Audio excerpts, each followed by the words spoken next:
You type a question. You hit enter.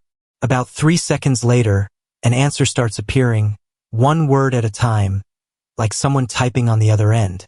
There is no someone. But what's actually on the other end is stranger and more interesting than most people think. So let's follow your question, step by step, from your keyboard to the answer. No hype, no doom, just the actual machinery. Step 1 is boring but real. Your question travels to a data center.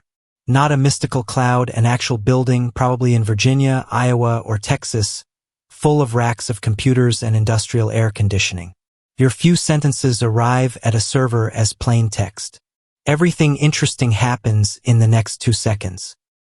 Step 2, your words stop being words. The system chops your sentence into pieces called tokens. A token is usually a chunk of a word, about 3/4 of a word on average. The word understanding might become understand, ing. 3 tokens. Why chop language into fragments? Because the model doesn't read, computes.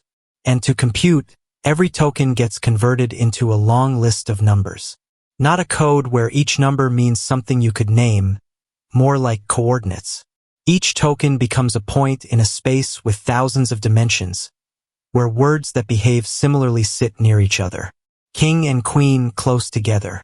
King and kayak far apart. Hold on to that image because here's the sentence that explains the whole field. Your question is now just a cloud of points in space, and everything the AI does next is geometry. Step 3 is the famous part, the neural network.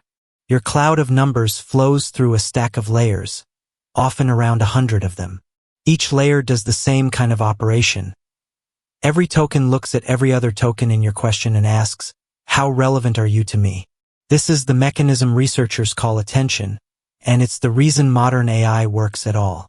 Take the sentence, the bank was steep and covered in grass.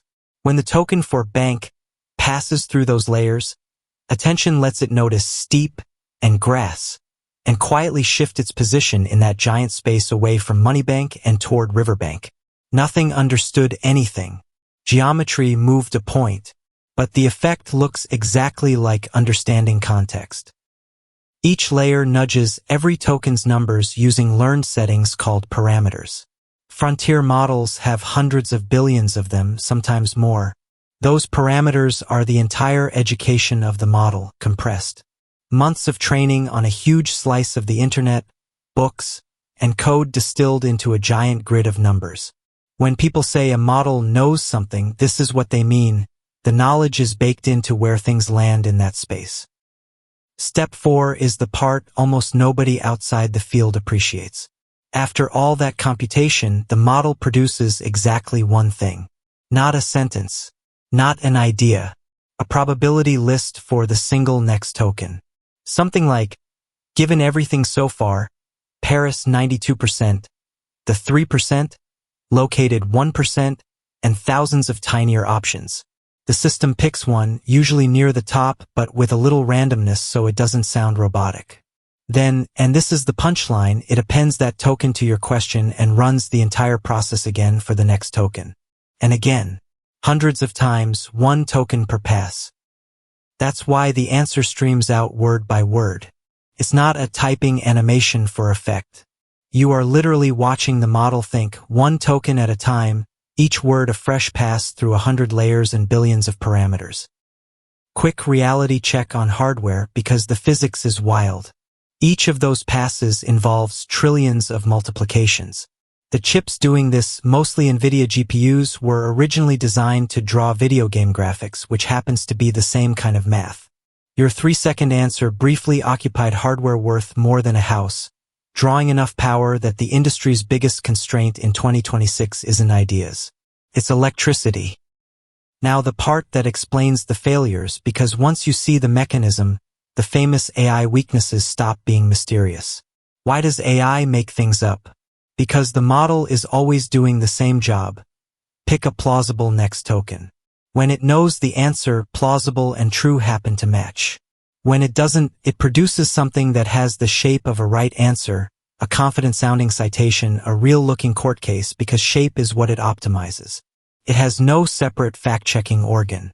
Generating and inventing are the same operation. Why can't it count the R's in strawberry? Because it never sees letters. Strawberry arrives pre-chopped into tokens, and the letters inside a token are invisible to it, the way you can't count the pixels in a photo of a word. It's not stupidity. It's that the question lives below the resolution the model reads at. And why does a long conversation make it forgetful? Because every single pass rereads the whole conversation from scratch. The model has no memory between tokens. None. What looks like memory is just rereading. And there's a hard limit, the context window, on how much it can reread at once. Overflow it and the oldest text simply falls off the edge of the world. So, the whole 3 seconds, compressed. Your words become numbers, the numbers flow through 100 layers of learned geometry, and out comes a bet on one next word, repeated hundreds of times, fast enough to feel like conversation. No inner voice. No little person in the box. Just next token prediction at a scale where prediction starts to look like thought, and where the honest scientific answer to "does it understand?" is we're still arguing about what that word means. That's the machine under one chat message. Next on the list, why the model that writes poetry can't reliably do arithmetic, and what that says about what it actually learned. Subscribe if you